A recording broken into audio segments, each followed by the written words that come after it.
우리 증시 점점 힘을 내고 있는 가운데 멀리서 한번 바라보겠습니다. 현재 시장 위치 어디까지 와 있는지 빅픽처 그려보는 시간이고요. 함께해 주실 분 유한타증권의 유동원 본부장입니다. 안녕하세요. 안녕하십니까. 네. 그러면 오늘 이야기 나눌 주제 확인해 보겠습니다. 계속해서 미국 증시 이야기 이 시간에 좀 자세하게 나누는데요. 미국 증시 고점 아직 멀었다 이렇게 해서 느낌표를 달아주셨어요. 물음표가 아니라 느낌표입니다. 확신에 가득 찬 이 한마디 그 근거들을 아마 담고 있을 것 같은데 먼저 첫 번째로요. 최근 들어서 보면은 특히나 나스닥 같은 경우 이달 들어서 한 4% 정도 밀렸더라고요. S&P도 5월 달엔 좀 부진했고 다만 다우만 살짝 올랐습니다. 근래 가장 컸던 이슈는 이 인플레 쇼크, 이 물가 지표가 굉장히 큰 폭으로 상승을 하면서 그 부분 영향을 좀 줬다라는 분석이 있던데 이것이 일시적일까요? 아니면 계속해서 좀 증시에 발목을 잡을까요? 네, 우선은 지금 이 인플레이션에 대한 걱정은 단기적으로 끝날 거다라고 예상을 합니다. 물론 상당히 많은 기업들이 지금 인플레이션 얘기를 하고 있고요.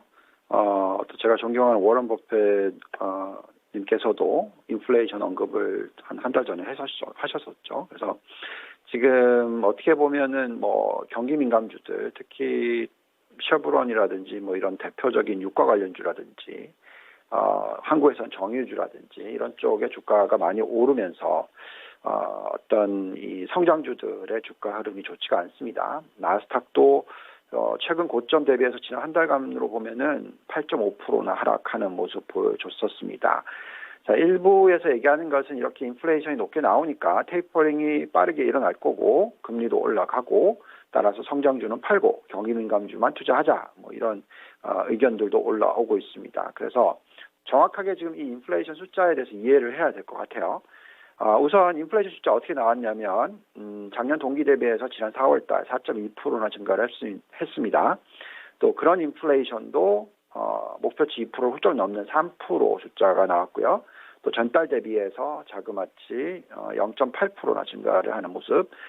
그렇기 때문에 다들 이 경기 민감주 투자, 인플레이션을 헤징하자 뭐 이런 식의 성장주 팔고 경기 민감주 사자 이런 얘기들을 계속 하십니다.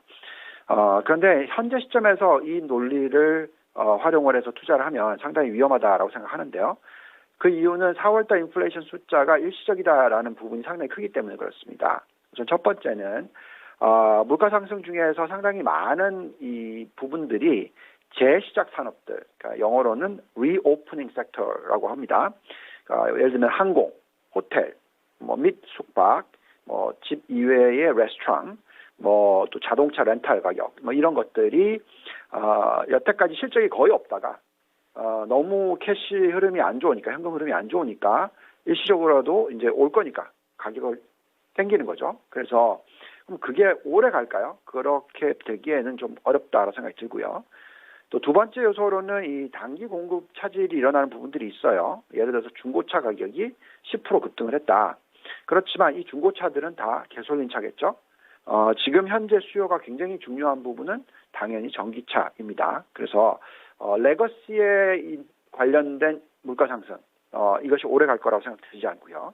또 세 번째 부분은 아무래도 이제 고용 지표들인데 고용 지표들을 보시면은 지금 신규 고용이 26만 6천 전에도 말씀드렸고요.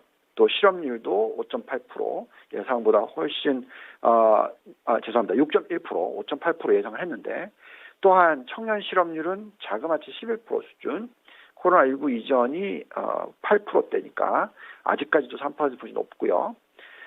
또 요소로 얘기를 하자면 아무래도 구조적인 변화가 있다라고 말씀드릴게요.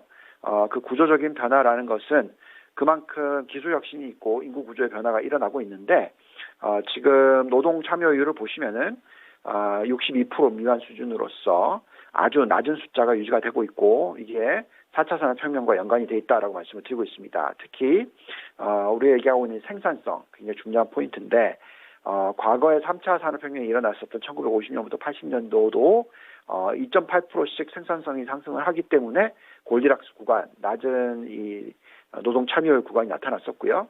최근 숫자를 보시면은 지난 2013년부터 현재까지는 연간 겨우 0.7%씩 상승밖에 안 했는데 지난 1년간 코로나19 사태부터 어떤 현상이 나타났냐면 자그마치 4.1%나 급등을 합니다. 그래서 과거 평균 2%대보다 훨씬 2배 수준이 나오고 있고요. 이렇기 때문에 미국 기업들의 영업 마진율, 그리고 또 ROE 이런 숫자들은 역대 최고치를 경신을 하고 있습니다. 그래서 지금 이 인플레이션은 일시적이다라고 생각하고 있고 또 기업 실적은 계속 너무나 좋다라는 말씀 드리겠습니다. 네. 그러면은 시장에서 걱정했던 게 금리 인상인데 이거 할 때는 물가고 고용 이 두 가지를 고려하는데 물가의 상승은 일시적인 것이고 고용 상황이 아직 뒷받침이 되지 못해서 걱정할 필요가 없다. 이렇게 봐주시는 것 같아요. 앞서서 이미 결론은 나온 듯합니다. 미국 증시 고점이 아니다라고 느낌표를 달아주셨는데 그럼 이렇게 판단하시는 데에 대한 근거도 좀 알려주시죠. 네, 우리가 지금 세 가지 주요 요소를 보고 있어요. 첫 번째는 우리가 갭 애널리시스라고 해서 이 자기 자본 수익률 빼기 금리, 미국의 국채 금리를 본 숫자. 또 두 번째는 유동성 분석이라고 해서 liquidity analysis라고 해서 이런 부분을 보고요. 또 세 번째는 우리가 흔히 얘기하는 예대율이라는 게 있습니다. 이 부분을 보면서 우리가 결론을 내리는데요. 우선 제일 중요한 첫 번째 이 갭 분석을 좀 해보겠습니다. 자, 갭이라는 것은 뭐냐면 아까도 말씀드렸지만 자기 자본 수익률 빼기 미국 10년 국채 금리를 보는 숫자예요. 이 숫자가 높으면 높을수록 그 PBR이라고 하죠. 자기 자본 대비해서 몇 배의 시가총액의 거래가 되고 있느냐. 이 숫자가 높아지게 됩니다. 그만큼 실질적인 어떤 금리보다도 훨씬 높은 이익을 창출하기 때문에 그런 현상이 일어납니다. 그래서 이 점을 감안했었을 때 지금 현재 일어나고 있는 이 사이클, 다섯 번째 사이클인 2009년부터 지금까지 12년 된 사이클은 전 사이클이었던 1982년부터 2000년도에 있었던 네 번째 사이클 대비해서 훨씬 높은 갭을 창출해내고 있다라는 게 중요할 것 같습니다. 1982년부터 2000년도가 약 18년 주기였어요. 그리고 그 구간에 얼마나 시장이 올랐냐면 S&P 500이 자그마치 1350%나 오릅니다. 이때의 고점 ROE는 18%이고요. 이때의 고점 금리는 7% 정도 됩니다. 즉 ROE 빼기 금리를 했었을 때 약 11% 이상의 갭이 나오는데 이때의 고점 PBR이 S&P가 얼마를 도달했었냐면 5배를 도달합니다. 그게 바로 2000년도에 닷컴버블 붕괴하기 전이라고 말씀을 드릴게요. 자, 그렇다면 이번은 어떠냐? 지금 현재의 정말 진행형은 12년 차인데 현재의 S&P 500의 ROE가 자그마치 20% 가까이 돼요. 여기에 지금 현재 금리는 1.7% 미만이죠. 그럼 이 숫자를 빼면 얼마가 나옵니까? 갭이 18%가 나오는 거죠. 그렇다면 과거 네 번째 사이클 대비해서 현재 다섯 번째 사이클은 자그마치 1.6배 수준이라는 겁니다. 그렇다면 지금 현재의 PBR이 4.2배인데 여기서 끝나지 않을 거라 예상을 하는 거죠. 과거의 5배까지는 충분히 가고요.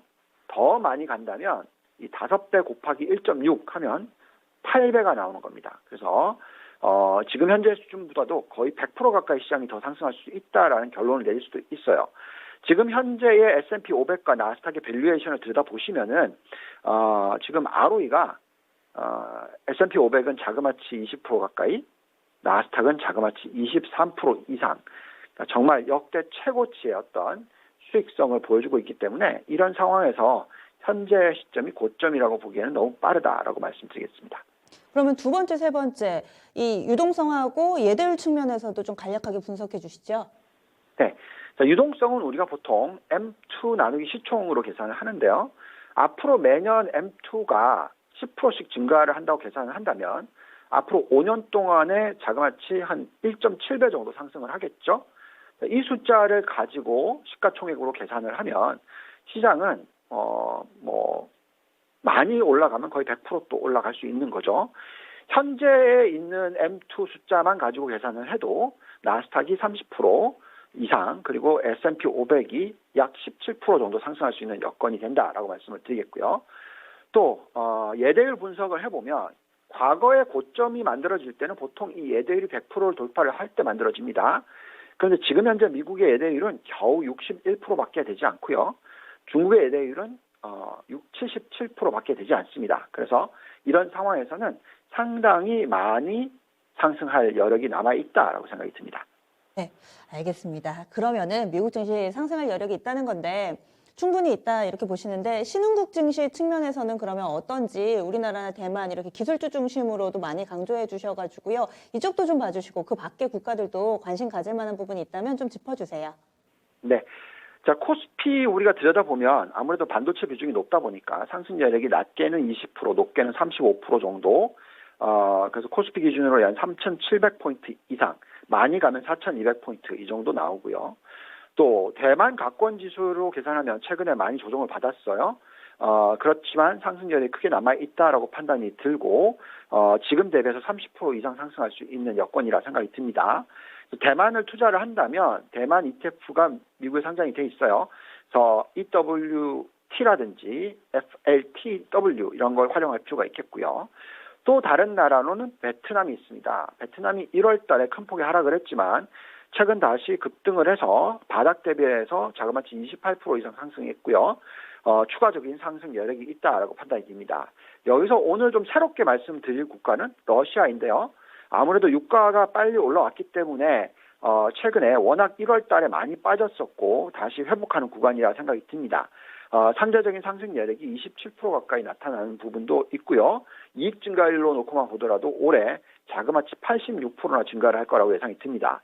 대표적인 ETF로서 RSX랑 ERUS 이런 ETF가 있고요. 또 지금 미국 달러 지수를 놓고 보더라도 추가적인 강세보다는 안정적인 흐름이 나타날 수 있기 때문에 신흥국 투자, 한국, 대만, 베트남, 러시아를 들여다보자 말씀드리겠습니다. 네, 그러면은 이제 결론이 어느 듯 나온 듯 합니다. 오늘 장 이렇게 또 큰 그림 그려주세요. 네, 자 미국 증시 고점은 멀었고 신흥국 매력도도 높기 때문에 한국, 대만, 베트남, 러시아에 초점 맞추자라고 말씀드리겠습니다. 네, 오늘도 자세한 말씀 고맙습니다. 감사합니다.